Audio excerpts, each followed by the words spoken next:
The last song was Metallica, Hit the Lights. Well, Metallica first started out as just Lars and James. Wow! And they were basically just rehearsing in a garage someplace. And the first track that they ever recorded was on the Metal Massacre album. It's called Hit the Lights. Hit the lights tonight!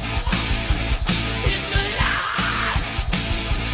Hit the lights tonight! And really, Metal Massacre was the first time a lot of people in America, and even a lot of people who would join other thrash bands, heard Metallica, and by extension, thrash music in general. At that time when we started doing what we're doing in '83, '84, there certainly weren't a lot of bands in America that were doing the type of stuff that we were doing. The energy was there. The talent really wasn't, you know, for all the bands involved. You know, like Slayer was doing like some, you know, they were a crazy cover band called Dragon Slayer. And, you know, Dark Angel was really bad at the time, too, you know. So, and then all of a sudden something just got cohesive, you know, like Metallica got good. Everybody said, well, look, we got to step our, you know, our act up. We were all looking for the most extreme stuff, and back in the day, the most popular stuff was stuff like Merciful Fate, Venom, you know, Motorhead, and then this band came into town called Metallica. That was the sound that everyone was looking for, but no one could, you know, actually execute until Metallica came along and it kind of showed everyone how to do it. Well, the classic early Metallica lineup that a lot of people think of is, of course, Lars, James, Cliff Burton, and Dave Mustaine, who went on to form Megadeth. The Metallica was like the rulers of the scene back then, not only because they were making great music, but mostly because when they came to the, like, you know, the scene was totally altered by their comings and goings of people in the band and what they were doing or not. They kind of affected every band that they touched. They moved up to San Francisco, got a record deal, swapped Kirk Hammett out from the huge local favorite band Exodus, sent Dave Mustaine spinning back to Los Angeles, where he formed Megadeth and vowed his revenge on Metallica. And while recording their album in New York City, blew the minds of Anthrax. Yeah, Metallica inspired Anthrax. We were like, holy shit, we saw those guys rehearse in the music building in Jamaica, and it was very intense. You know, there are pockets of bands in LA and pockets of bands in New York that played heavy metal, you know, but it was Metallica that brought it up to the next level.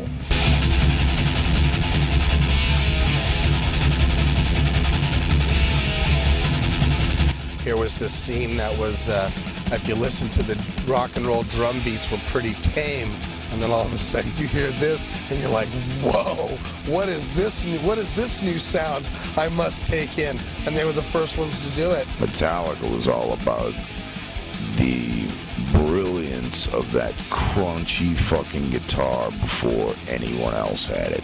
They had it.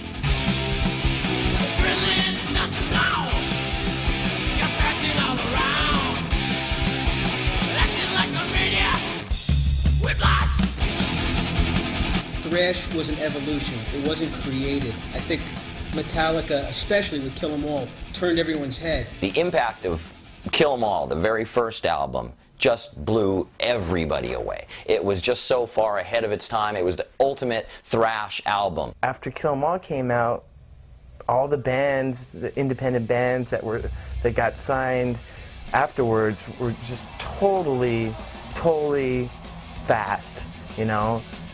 Just totally aggressive, just totally like going for it, you know, and trying to be as thrashy as possible.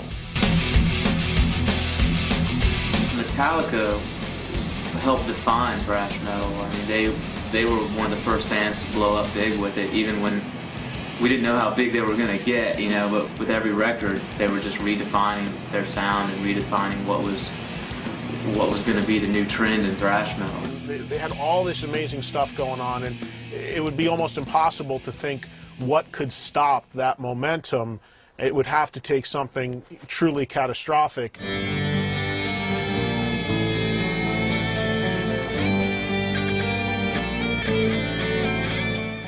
In September of '86, Metallica probably received the biggest blow, probably still to this day in their career, I'm sure they would say that, with the death of their original bassist, Cliff Burton. I was just about to go on KUSF, and I got a call, and it was KJ Doughton, their fan club guy, and he had just told me that Cliff Burton had died. They had a big accident in Sweden.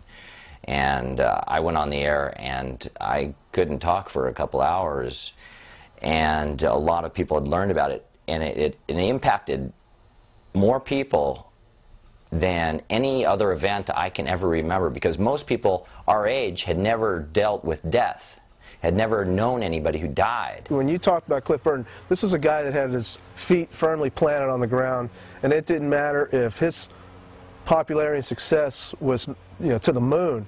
This guy was still going to be the same guy he was when, I first met him in high school. And I think that's what he brought to Metallica, and it's sad that he's gone, because those kind of people are very far and few apart. What he meant to Metallica was, it's even hard to put in words. I mean, what he meant to the whole metal movement in general, there's no one like him. I mean, from the way he attacked the bass, what he played, and how he played, and his presence on stage was just mind-blowing. In a lot of heavy metal circles, Metallica is still really great, but I think they were pretty much at their greatest when they had Cliff Burton in the band. And myself, I miss the guy a lot. He was definitely a legend and a presence that will never be forgotten. Long live Cliff.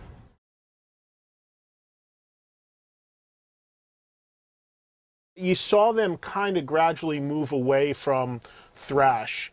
And a lot of people feel that if Cliff had lived, that might not have been the case, and that he might have kept the band more pure to what they started out doing. But I don't know if that's so true. I mean, Metallica ended up becoming, overall, the biggest metal band really ever, one of them at least. I think Metallica is the Black Sabbath of our generation, the Led Zeppelin of our generation. And I think, Metallica, obviously, first 4 records, classic. First 5 records, classic. They're the forefathers. We wouldn't be doing this without Metallica, without having heard Metallica. So they have, forever everyone's respect in metal for breaking through and doing what they did and helping totally define the genre.